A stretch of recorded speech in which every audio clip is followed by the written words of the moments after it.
श्री शिवाय नमस्तुभ्यम। जय माता रानी। दोस्तों, आपके अपने चैनल धर्म साधना में आपका बहुत बहुत स्वागत है। माँ भगवती दुर्गा की कृपा आप और आपके पूरे परिवार पर सदा सर्वदा बनी रहे। दोस्तों, आज 4 जुलाई है। सावन मास आज से प्रारंभ हो चुका है, तो आप सभी को मेरी तरफ से सावन मास की हार्दिक शुभकामनाएं। भगवान शिव और माता पार्वती की कृपा आप सभी पर सदैव बनी रहे। दोस्तों, आज से इस चैनल पर आपको हर रोज शिव महापुराण की कथा सुनाई जाएगी। सावन मास में शिव महापुराण की कथाएं सुनने से बहुत अधिक पुण्यफल की प्राप्ति होती है, तो भगवान शिव की कृपा पाने के लिए आज से आपको प्रतिदिन शिव महापुराण की कथा जरूर सुनना है। और हाँ, अगर आप सावन मास महात्म्य सुनना चाहते हैं तो मेरे दूसरे चैनल नीलम शुक्ला पर आपको सावन मास महात्म्य की कथा प्रतिदिन मिलेगी। तो उस चैनल का लिंक आपको इस वीडियो के डिस्क्रिप्शन में मिल जाएगा। आप लोग प्रतिदिन सावन मास महात्म्य और शिव महापुराण की कथाएं जरूर सुना करिए। तो अब भगवान भोलेनाथ का ध्यान करते हुए इस पावन कथा के पाठ का प्रारंभ करते हैं। दोस्तों, शिव महापुराण को 18 पुराणों में से चौथा स्थान प्राप्त है और शिव महापुराण में 11 खंड हैं, 7 संहिताएं हैं और 24,000 श्लोक हैं। इन संहिताओं के नाम हैं विद्वेषर संहिता, रुद्र संहिता, शत्रुद्र संहिता, कोटि रुद्र संहिता, उमा संहिता, कैलाश संहिता और वायु संहिता। शिव पुराण में भगवान शिव की भक्ति और उनकी महिमा का वर्णन किया गया है। भगवान शिव जो कि बहुत ही जल्दी प्रसन्न होने वाले देवता हैं और अपने भक्तों को मन वांछित फल देने के लिए जाने जाते हैं। और शिव पुराण में भगवान शिव के जीवन चरित्र पर प्रकाश डालते हुए उनके रहन सहन, विवाह और उनके पुत्रों की उत्पत्ति के विषय में विशेष रूप से वर्णन है। भगवान शिव, जिन्हें कि त्रिदेवों में संहार का देवता माना गया है, इनकी उपासना बहुत ही सरल है। जो भी भक्त भगवान शिव की सरलता और सहजता से आराधना करते हैं, भगवान शिव उन पर प्रसन्न हो जाते हैं। शिव तो स्वच्छ जल, बिल्वपत्र, कंटीले और न खाए जाने वाले पौधों के फल धतूरा से ही प्रसन्न हो जाते हैं और शिव को मनोरम वेशभूषा और अलंकारों की भी आवश्यकता नहीं है। ये तो औघड़ बाबा हैं। जटाजूटधारी, गले में लिपटे नाग और रुद्राक्ष की मालाएं, शरीर पर बाघंबर, चिता की भस्म लगाए एवं हाथ में त्रिशूल पकड़े हुए वे सारे विश्व को अपनी पदचाप तथा डमरू की कर्णभेदी ध्वनि से नचाते रहते हैं। इसलिए उन्हें नटराज की संज्ञा भी दी गई है। भगवान शिव की वेशभूषा से जीवन और मृत्यु का बोध होता है।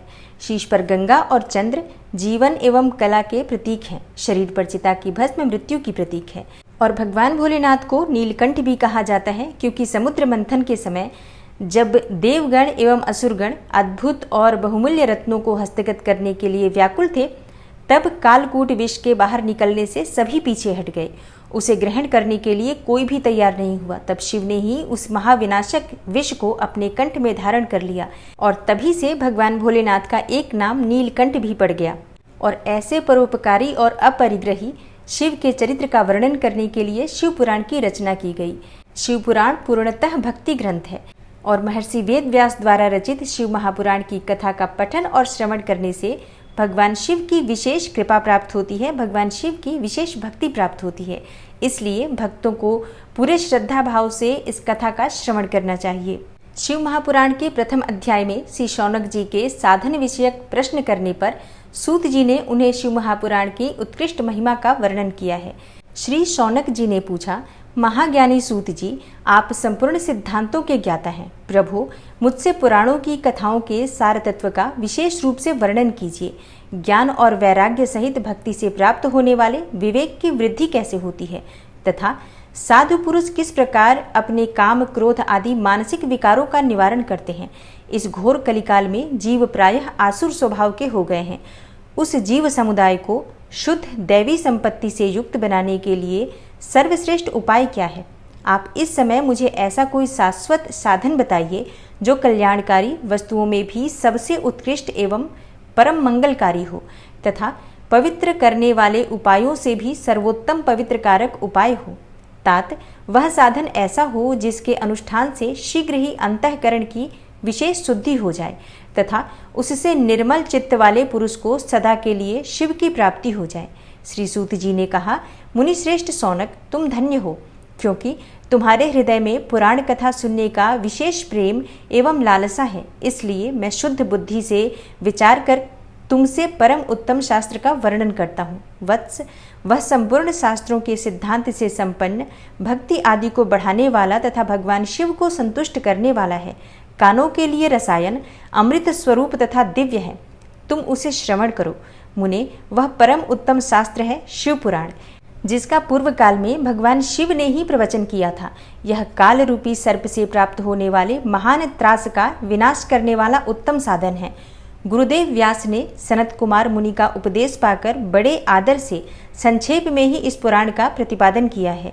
इस पुराण के प्रणयन का उद्देश्य है कलयुग में उत्पन्न होने वाले मनुष्यों के परम हित का साधन। यह शिव पुराण परम उत्तम शास्त्र है। इसे इस भूतल पर भगवान शिव का वांग्मय स्वरूप समझना चाहिए और सब प्रकार से इसका सेवन करना चाहिए। इसका पठन और श्रवण सर्व साधन रूप है। इससे शिव भक्ति पाकर श्रेष्ठतम स्थिति में पहुंचा हुआ मनुष्य शीघ्र ही शिव पद को प्राप्त कर लेता है। इसलिए संपूर्ण यत्न करके मनुष्यों ने इस पुराण को पढ़ने की इच्छा की है अथवा इसके अध्ययन को अभीष्ट साधन माना है। इसी तरह इसका प्रेम पूर्वक श्रवण भी संपूर्ण मनोवांछित फलों को देने वाला है। भगवान शिव के इस पुराण को सुनने से मनुष्य सब पापों से मुक्त हो जाता है तथा इस जीवन में बड़े बड़े उत्कृष्ट भोगों का उपभोग करके अंत में शिवलोक को प्राप्त कर लेता है। यह शिव पुराण नामक ग्रंथ 24,000 श्लोकों से युक्त है।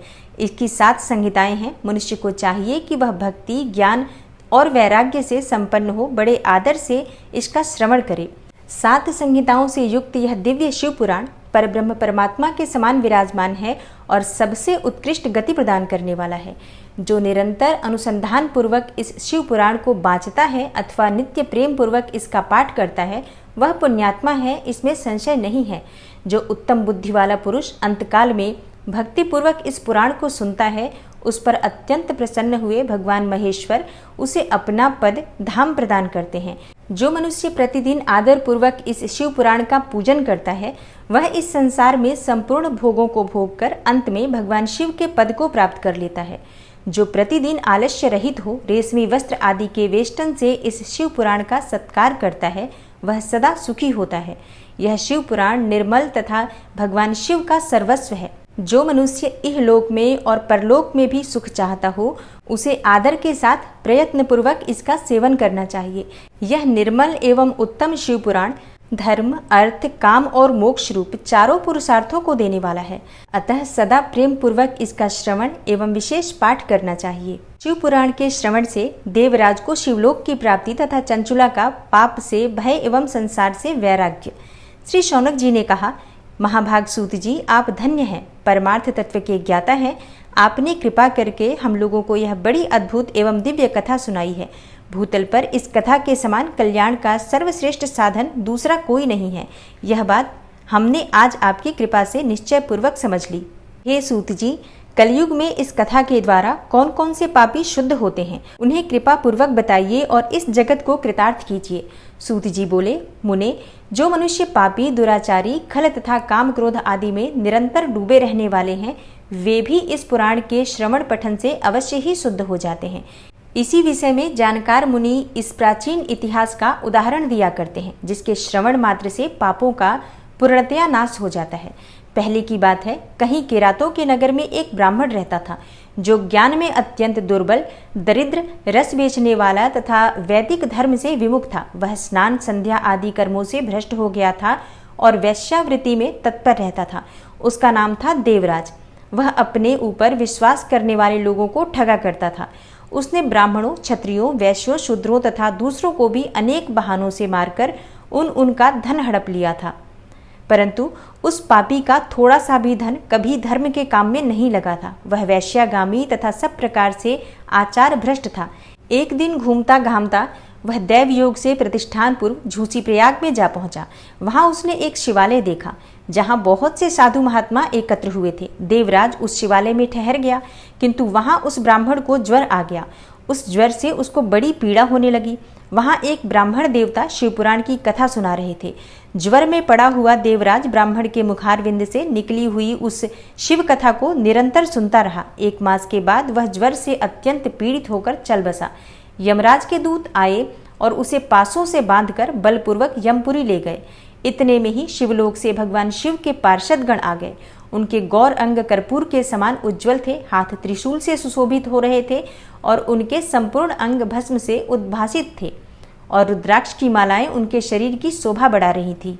वे सबके सब क्रोधपूर्वक यमपुरी में गए और यमराज के दूतों को मार पीट कर बारंबार धमकाकर उन्होंने देवराज को उनके चंगुल से छुड़ा लिया और अत्यंत अद्भुत विमान पर बिठाकर जब वे शिवदूत कैलाश जाने को उद्यत हुए, उस समय यमपुरी में बड़ा भारी कोलाहल मच गया और उस कोलाहल को सुनकर धर्मराज अपने भवन से बाहर निकले। साक्षात दूसरे रुद्रों के समान प्रतीत होने वाले उन चारों दूतों को देखकर धर्मज्ञ धर्मराज ने उनका विधि पूर्वक पूजन किया और ज्ञान दृष्टि से देखकर सारा वृतांत जान लिया।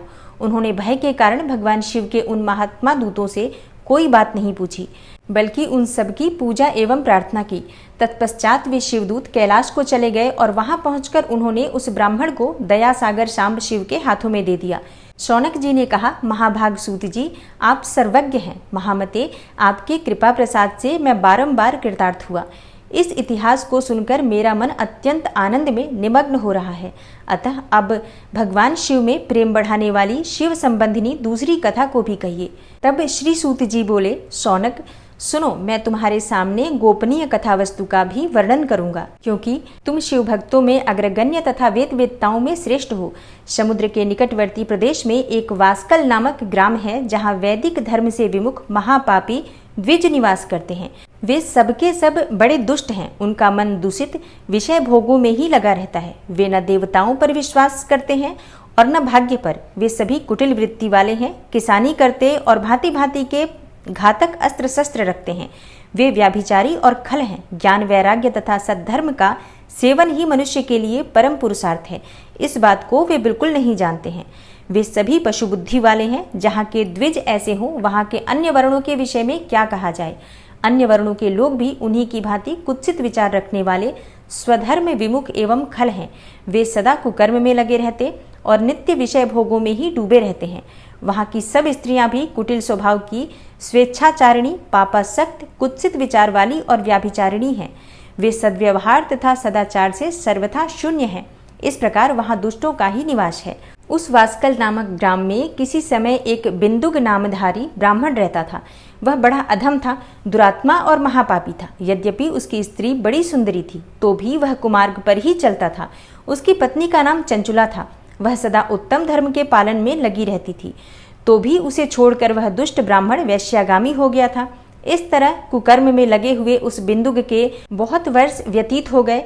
उसकी स्त्री चंचुला काम से पीड़ित होने पर भी स्वधर्म नाश के भय से क्लेश सहकर भी दीर्घ काल तक धर्म से भ्रष्ट नहीं हुई, परंतु दुराचारी पति के आचरण से प्रभावित हो आगे चलकर वह स्त्री भी दुराचारिणी हो गई। इस तरह दुराचार में डूबे हुए उन मूढ़ चित्त वाले पति पत्नी का बहुत समय व्यर्थ बीत गया। तदनंतर शूद्र जातीय वैश्या का पति बना हुआ वह दूषित बुद्धि वाला दुष्ट ब्राह्मण बिंदुक समयानुसार मृत्यु को प्राप्त हो नरक में जा पड़ा। बहुत दिनों तक नरक के दुख भोग कर वह मूढ़ बुद्धि पापी विंध्य पर्वत पर भयंकर पिशाच हुआ। उधर उस दुराचारी पति बिंदुक के मर जाने पर वह मूढ़ हृदया चंचुला बहुत समय तक पुत्रों के साथ अपने घर में ही रही। एक दिन दैव योग से किसी पुण्य पर्व के आने पर वह स्त्री भाई बंधुओं के साथ गोकर्ण क्षेत्र में गई। तीर्थयात्रियों के संग से उसने भी उस समय जाकर किसी तीर्थ के जल में स्नान किया। फिर वह साधारणतया मेला देखने की दृष्टि से बंधुजनों के साथ यत्र तत्र घूमने लगी। घूमती घामती किसी देव मंदिर में गई और वहां उसने एक दैवज्ञ ब्राह्मण के मुख से भगवान शिव की परम पवित्र एवं मंगलकारिणी उत्तम पौराणिक कथा सुनी। कथावाचक ब्राह्मण कह रहे थे कि जो स्त्रियां पर पुरुषों के साथ व्याभिचार करती हैं, वे मरने के बाद यमलोक जाती हैं। तब यमराज के दूत उनकी योनि में तपे हुए लोहे का परिघ डालते हैं। पौराणिक ब्राह्मण के मुख से यह वैराग्य बढ़ाने वाली कथा सुनकर चंचुला भय से व्याकुल होकर कांपने लगी। जब कथा समाप्त हुई और सुनने वाले सब लोग वहां से बाहर चले गए, तब वह भयभीत नारी एकांत में शिव पुराण की कथा बांचने वाले उन ब्राह्मण देवता से बोली। चंचुला ने कहा, ब्राह्मण, मैं अपने धर्म को नहीं जानती थी, इसलिए मेरे द्वारा बड़ा दुराचार हुआ है। स्वामिन, मेरे ऊपर अनुपम कृपा करके आप मेरा उद्धार कीजिए। आज आपके वैराग्य रस से ओतप्रोत इस प्रवचन को सुनकर मुझे बड़ा भय लग रहा है। मैं कांप उठी हूँ और मुझे इस संसार से वैराग्य हो गया है। मुझ मूढ़ चित्त वाली पापिनी को धिक्कार है। मैं सर्वथा निंदा के योग्य हूँ। कुत्सित विषयों में फंसी हुई हूँ और अपने धर्म से विमुख हो गई हूँ। हाय, न जाने किस किस घोर कष्टदायक दुर्गति में मुझे पड़ना पड़ेगा और वहाँ कौन बुद्धिमान पुरुष कुमार्ग में मन लगाने वाली मुझ पापिनी का साथ देगा। मृत्यु काल में उन भयंकर यमदूतों को मैं कैसे देखूंगी। जब वे बलपूर्वक मेरे गले में फंदे डालकर मुझे बांधेंगे तब मैं कैसे धीरज धारण कर सकूंगी। नरक में जब मेरे शरीर के टुकड़े टुकड़े किए जाएंगे उस समय विशेष दुख देने वाली उस महायातना को वहाँ मैं कैसे सहूंगी। हाय, मैं मारी गई, मैं जल गई, मेरा हृदय विदीर्ण हो गया और मैं सब प्रकार से नष्ट हो गई, क्योंकि मैं हर तरह से पाप में ही डूबी रही हूँ। ब्राह्मण, अब आप ही मेरे गुरु, आप ही माता और आप ही पिता हैं। आपकी शरण में आई मुझ दीन अबला का आप ही उद्धार कीजिए, उद्धार कीजिए। सूत जी कहते हैं, शौनक, इस खेद और वैराग्य से युक्त हुई चंचुला ब्राह्मण देवता के दोनों चरणों में गिर पड़ी। तब उन बुद्धिमान ब्राह्मण ने कृपापूर्वक उसे उठाया और इस प्रकार कहा। ब्राह्मण बोले, नारी, सौभाग्य की बात है कि भगवान शंकर की कृपा से शिव पुराण की इस वैराग्य युक्त कथा को सुनकर तुम्हें समय पर चेत हो गया है। ब्राह्मण पत्नी, तुम डरो मत, भगवान शिव की शरण में जाओ। शिव की कृपा से सारा पाप तत्काल नष्ट हो जाता है।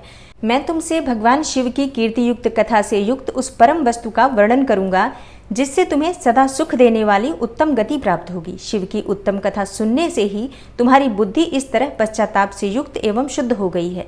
साथ ही तुम्हारे मन में विषयों के प्रति वैराग्य हो गया है। पश्चाताप ही पाप करने वाले पापियों के लिए सबसे बड़ा प्रायश्चित है। सत्पुरुषों ने सबके लिए पश्चाताप को ही समस्त पापों का शोधक बताया है। पश्चाताप से ही पापों की शुद्धि होती है। जो पश्चाताप करता है वही वास्तव में पापों का प्रायश्चित करता है, क्योंकि सत्पुरुषों ने समस्त पापों की शुद्धि के लिए जैसे प्रायश्चित का उपदेश किया है वह सब पश्चाताप से संपन्न हो जाता है। जो पुरुष विधि पूर्वक प्रायश्चित करके निर्भय हो जाता है पर अपने कुकर्म के लिए पश्चाताप नहीं करता, उसे प्रायः उत्तम गति प्राप्त नहीं होती, परंतु जिसे अपने कुकृत्य पर हार्दिक पश्चाताप होता है वह अवश्य उत्तम गति का भागी होता है, इसमें संशय नहीं है। इस शिव पुराण की कथा सुनने से जैसी चित्त शुद्धि होती है वैसी दूसरे उपायों से नहीं होती। जैसे दर्पण साफ करने पर निर्मल हो जाता है, उसी प्रकार इस शिव पुराण की कथा से चित्त अत्यंत शुद्ध हो जाता है, इसमें संशय नहीं है। मनुष्यों के शुद्ध चित्त में जगदम्बा पार्वती सहित भगवान शिव विराजमान रहते हैं। इससे वह विशुद्धात्मा पुरुष श्री सांब सदाशिव के पद को प्राप्त करता है। इस उत्तम कथा का श्रवण समस्त मनुष्यों के लिए कल्याण का बीज है। अतः यथोचित शास्त्रोक्त मार्ग से इसकी आराधना अथवा सेवा करनी चाहिए। यह भव बंधन रूपी रोग का नाश करने वाली भगवान शिव की कथा को सुनकर फिर अपने हृदय में उसका मनन एवं निधिध्यासन करना चाहिए। इससे पूर्णतया चित्त शुद्धि हो जाती है। चित्त शुद्धि होने से महेश्वर की भक्ति अपने दोनों पुत्रों ज्ञान और वैराग्य के साथ निश्चय ही प्रकट होती है। तत्पश्चात महेश्वर के अनुग्रह से दिव्य मुक्ति प्राप्त होती है, इसमें संशय नहीं है। जो मुक्ति से वंचित है उसे पशु समझना चाहिए, क्योंकि उसका चित्त माया के बंधन में आसक्त है। वह निश्चय ही संसार बंधन से मुक्त नहीं हो पाता। ब्राह्मण पत्नी, इसलिए तुम विषयों से मन को हटा लो और भक्ति भाव से भगवान शंकर की इस परम पावन कथा को सुनो। परमात्मा शंकर की इस कथा को सुनने से तुम्हारे चित्त की शुद्धि होगी और इससे तुम्हें मोक्ष की प्राप्ति हो जाएगी।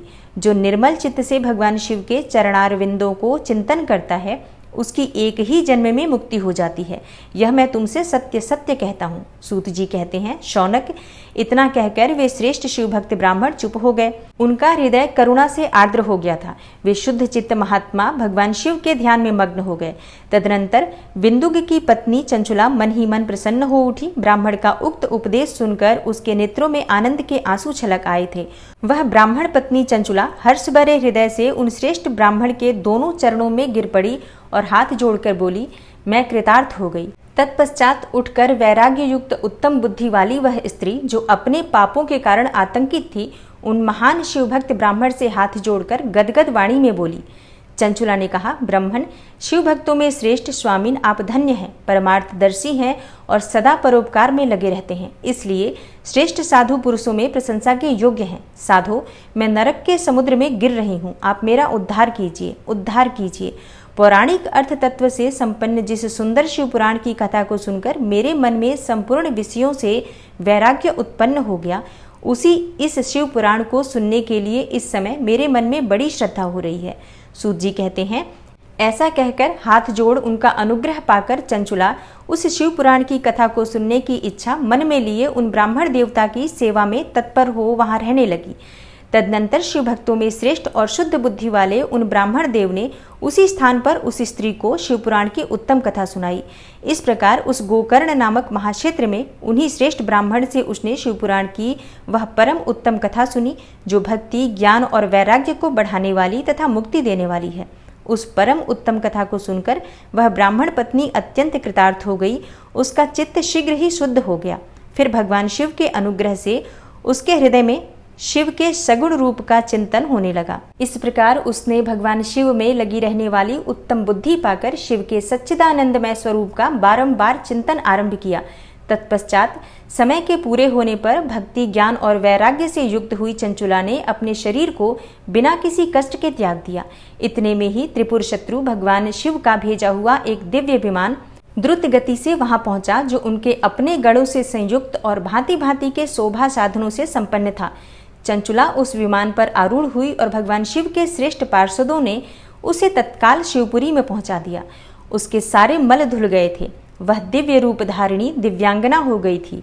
उसके दिव्य अवयव उसकी शोभा बढ़ाते थे। मस्तक पर अर्धचंद्र का मुकुट धारण किए वह गौरांगी देवी शोभाशाली दिव्य आभूषणों से विभूषित थी। शिवपुरी में पहुंचकर उसने सनातन देवता त्रिनेत्रधारी महादेव जी को देखा। सभी मुख्य देवता उनकी सेवा में खड़े थे। गणेश, भृंगी, नंदीश्वर तथा वीरभद्रेश्वर आदि उनकी सेवा में उत्तम भक्तिभाव से उपस्थित थे। उनकी अंग कांति करोड़ों सूर्यों के समान प्रकाशित हो रही थी। कंठ में नील चिन्ह शोभा पाता था। 5 मुख और प्रत्येक मुख में 3-3 नेत्र थे। मस्तक पर अर्धचंद्राकार मुकुट शोभा देता था। उन्होंने अपने वामांग भाग में गौरी देवी को बिठा रखा था, जो विद्युत पुंज के समान प्रकाशित थी। गौरीपति महादेव जी की कांति कपूर के समान गौर थी। उनका सारा शरीर श्वेत भस्म से भासित था। शरीर पर श्वेत वस्त्र शोभा पा रहे थे। इस प्रकार परम उज्जवल भगवान शंकर का दर्शन करके वह ब्राह्मण पत्नी चंचुला बहुत प्रसन्न हुई। अत्यंत प्रीति युक्त होकर उसने बड़ी उतावली के साथ भगवान शंकर को बारंबार प्रणाम किया। फिर हाथ जोड़कर वह बड़े प्रेम, आनंद और संतोष से युक्त हो विनीत भाव से खड़ी हो गई। उसके नेत्रों से आनंदाश्रुओं की अविरल धारा बहने लगी तथा संपूर्ण शरीर में रोमांच हो गया। उस समय भगवती पार्वती और भगवान शंकर ने उसे बड़ी करुणा के साथ अपने पास बुलाया और सौम्य दृष्टि से उसकी ओर देखा। पार्वती जी ने तो दिव्य रूप धारिणी विंदुक प्रिया चंचुला को प्रेम पूर्वक अपनी सखी बना लिया। वह उस परमानंद घन ज्योति स्वरूप सनातन धाम में अविचल निवास पाकर दिव्य सौख्य से संपन्न हो अक्षय सुख का अनुभव करने लगी। सूत जी बोले, शौनक, एक दिन परमानंद में निमग्न हुई चंचुला ने उमा देवी के पास जाकर प्रणाम किया और दोनों हाथ जोड़कर उनकी स्तुति करने लगी। चंचुला बोली, गिरिराज नंदिनी स्कंद माता उमे, मनुष्यों ने सदा आपका सेवन किया है। समस्त सुखों को देने वाली शंभुप्रिय आप ब्रह्म स्वरूपिणी हैं।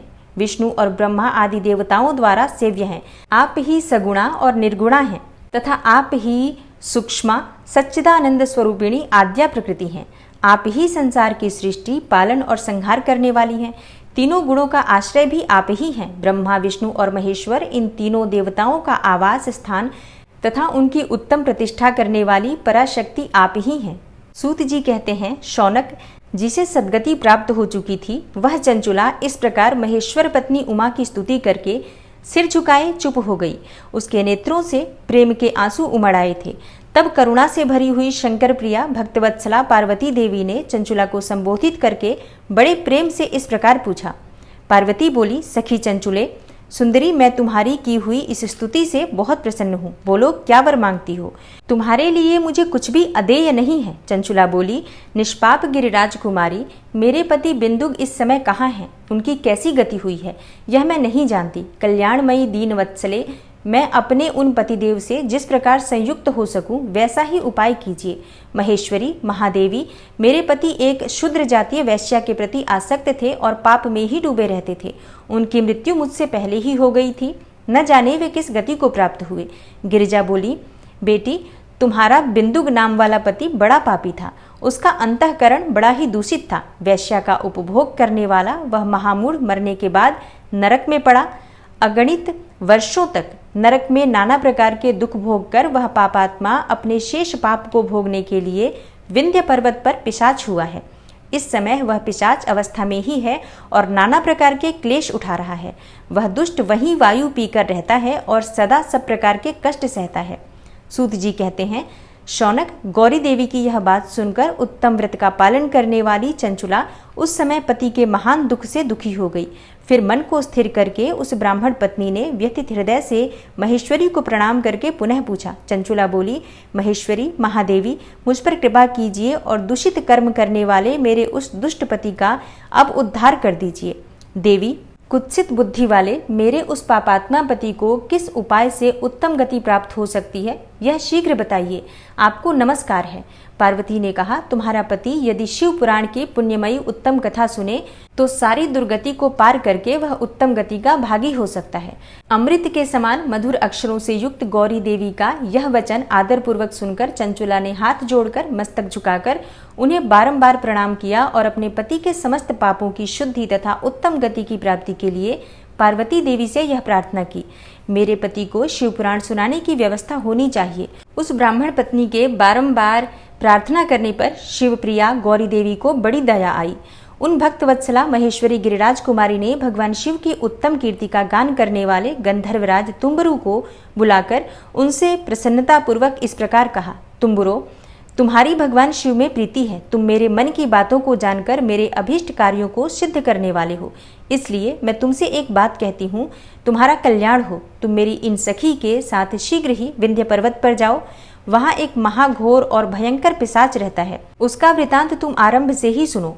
मैं तुमसे प्रसन्नतापूर्वक सब कुछ बताती हूँ। पूर्व जन्म में वह पिशाच बिंदुग नामक ब्राह्मण था। मेरी इस सखी चंचुला का पति था, परंतु वह दुष्ट वैश्यागामी हो गया। स्नान संध्या आदि नित्य कर्म छोड़कर अपवित्र रहने लगा। क्रोध के कारण उसकी बुद्धि पर मूढ़ता छा गई थी। वह कर्तव्य का विवेक नहीं कर पाता था। अभक्ष्य भक्षण, सज्जनों से द्वेष और दूषित वस्तुओं का दान लेना, यही उसका स्वाभाविक कर्म बन गया था। वह अस्त्र शस्त्र लेकर हिंसा करता, बाएं हाथ से खाता, दीनों को सताता और क्रूरतापूर्वक पराये घरों में आग लगा देता था। चांडालों से प्रेम करता और प्रतिदिन वैश्या के संपर्क में रहता था। बड़ा दुष्ट था। वह पापी अपनी पत्नी का परित्याग करके दुष्टों के संग में ही आनंद मनाता था। वह मृत्यु पर्यंत दुराचार में ही फंसा रहा। फिर अंतकाल आने पर उसकी मृत्यु हो गई। वह पापियों के भोग स्थान घोर यमपुर में गया और वहां बहुत से नरकों का उपभोग करके वह दुष्टात्मा जीव इस समय विंध्य पर्वत पर पिशाच बना हुआ है। वहीं वह दुष्ट पिशाच अपने पापों का फल भोग रहा है। तुम उसके आगे यत्नपूर्वक शिवपुराण की उस दिव्य कथा का प्रवचन करो जो परम पुण्यमयी तथा समस्त पापों का नाश करने वाली है। शिवपुराण की कथा का श्रवण सबसे उत्कृष्ट पुण्यकर्म है। उससे उसका हृदय शीघ्र ही समस्त पापों से शुद्ध हो जाएगा और वह प्रेत योनि का परित्याग कर देगा। उस दुर्गति से मुक्ति होने पर बिंदुग नामक पिशाच को मेरी आज्ञा से विमान पर बिठाकर तुम भगवान शिव के समीप ले आओ। सूत जी कहते हैं, शौनक, महेश्वरी उमा के इस प्रकार आदेश देने पर गंधर्वराज तुम्बरु मन ही मन बड़े प्रसन्न हुए। उन्होंने अपने भाग्य की सराहना की। तत्पश्चात उस पिशाच की सती साध्वी पत्नी चंचुला के साथ विमान पर बैठकर नारद के प्रिय मित्र तुम्बरु वेगपूर्वक विंध्याचल पर्वत पर गए, जहां वह पिशाच रहता था। वहां उन्होंने उस पिशाच को देखा। उसका शरीर विशाल था, ठोड़ी बहुत बड़ी थी। वह कभी हंसता, कभी रोता और कभी उछलता था। उसकी आकृति बड़ी विकराल थी। भगवान शिव की उत्तम कीर्ति का गान करने वाले महाबली तुम्बरु ने उस अत्यंत भयंकर पिशाच को पाशों द्वारा बांध लिया। तदनंतर तुम्बरु ने शिवपुराण की कथा बांचने का निश्चय करके महोत्सव युक्त स्थान और मंडप आदि की रचना की। इतने में ही संपूर्ण लोकों में बड़े वेग से यह प्रचार हो गया कि देवी पार्वती की आज्ञा से एक पिशाच का उद्धार करने के उद्देश्य से शिवपुराण की उत्तम कथा सुनाने के लिए तुम्बरु विंध्य पर्वत पर गए हैं। फिर तो उस कथा को सुनने के लोभ से बहुत से देवर्षि भी शीघ्र ही वहां जा पहुंचे। आदरपूर्वक शिवपुराण सुनने के लिए आए हुए लोगों का उस पर्वत पर बड़ा अद्भुत और कल्याणकारी समाज जुट गया। फिर तुम्बरु ने उस पिशाच को पासों से बांधकर आसन पर बिठाया और हाथों में वीणा लेकर गौरीपति की कथा का गान आरंभ किया। पहली अर्थात विद्वेश्वर संहिता से लेकर 7वीं वायु संहिता तक महात्म्य सहित शिवपुराण की कथा का उन्होंने स्पष्ट वर्णन किया। 7 संहिताओं सहित शिवपुराण का आदरपूर्वक श्रवण करके वे सभी श्रोता पूर्णतः कृतार्थ हो गए। उस परम पुण्यमय शिवपुराण को सुनकर उस पिशाच ने अपने सारे पापों को धोकर उस पैशाचिक शरीर को त्याग दिया। फिर तो शीघ्र ही उसका रूप दिव्य हो गया। अंग कांति गौरवर्ण की हो गई। शरीर पर श्वेत वस्त्र तथा सब प्रकार के पुरुषोचित आभूषण उसके अंगों को उद्भासित करने लगे। वह त्रिनेत्रधारी चंद्रशेखर रूप हो गया। इस प्रकार दिव्य देहधारी होकर श्रीमान बिंदुक अपनी प्राण वल्लभा चंचुला के साथ स्वयं भी पार्वती वल्लभ भगवान शिव का गुणगान करने लगा। उसकी स्त्री को इस प्रकार दिव्य रूप से सुशोभित देख वे सभी देवर्षि बड़े विस्मित हुए। उनका चित्त परम आनंद से परिपूर्ण हो गया। भगवान महेश्वर का वह अद्भुत चरित्र सुनकर वे सभी श्रोता परम कृतार्थ होकर प्रेम पूर्वक श्री शिव का यशोगान करते हुए अपने अपने धाम को चले गए। दिव्य रूपधारी श्रीमान बिंदुक भी सुंदर विमान पर अपनी प्रियतमा के पास बैठकर सुखपूर्वक आकाश में स्थित हो बड़ी शोभा पाने लगा। तदनंतर महेश्वर के सुंदर एवं मनोहर गुणों का गान करता हुआ वह अपनी प्रियतमा तथा तुम्बुरु के साथ शीघ्र ही शिवधाम में जा पहुंचा। वहां भगवान महेश्वर तथा पार्वती देवी ने प्रसन्नतापूर्वक बिंदुक का बड़ा सत्कार किया और उसे अपना पार्षद बना लिया। उसकी पत्नी चंचुला पार्वती जी की सखी हो गई। उस घनीभूत ज्योति स्वरूप परमानंदमय सनातन धाम में अविचल निवास पाकर वे दोनों दंपत्ति परम सुखी हो गए। ओम नमः शिवाय। श्री शिवाय नमस्तुभ्यम। दोस्तों, आज की कथा में हमने श्रवण किया कि किस प्रकार से बिंदुक और चंचुला का भगवान शिव की कथा, शिव पुराण की कथा सुनने मात्र से उद्धार हुआ और शिवलोक की उन्हें प्राप्ति हुई। और कल की कथा में हम श्रवण करेंगे कि शिव पुराण के श्रवण की विधि और श्रोताओं के पालन करने योग्य नियम क्या होते हैं। श्री सूत जी ने किन नियमों का वर्णन किया है श्रोताओं के लिए, जिसका हमें ध्यान अवश्य रखना चाहिए। तो कल की कथा बहुत महत्वपूर्ण है, इसलिए कथा अवश्य सुनिएगा। और प्रतिदिन आपको इसी समय पर कथा मिल जाएगी, तो आप पूरे दिन में कभी भी इस कथा का श्रवण कर सकते हैं। तो आशा करती हूँ कि आज की वीडियो से आपको लाभ अवश्य होगा। अगर आपको आज की वीडियो अच्छी लगी हो, थोड़ी सी भी आपके लिए हेल्पफुल हो, तो वीडियो को लाइक ज़रूर कीजिए और शेयर भी ज़रूर कीजिए फैमिली फ्रेंड्स के साथ। चैनल पर पहली बार आए हैं, अगर अभी तक आपने चैनल को सब्सक्राइब नहीं किया है, तो आज की वीडियो अगर आपको अच्छी लगे तो चैनल को सब्सक्राइब ज़रूर कर लीजिए और बेल बटन को भी प्रेस कर लीजिए। तो इससे ये होगा कि इस चैनल पर जो नई वीडियो अपलोड होंगी उनकी नोटिफिकेशन आपको सही समय पर प्राप्त होगी। मैं मिलती हूँ आपसे अगली वीडियो में, तब तक के लिए नमस्कार।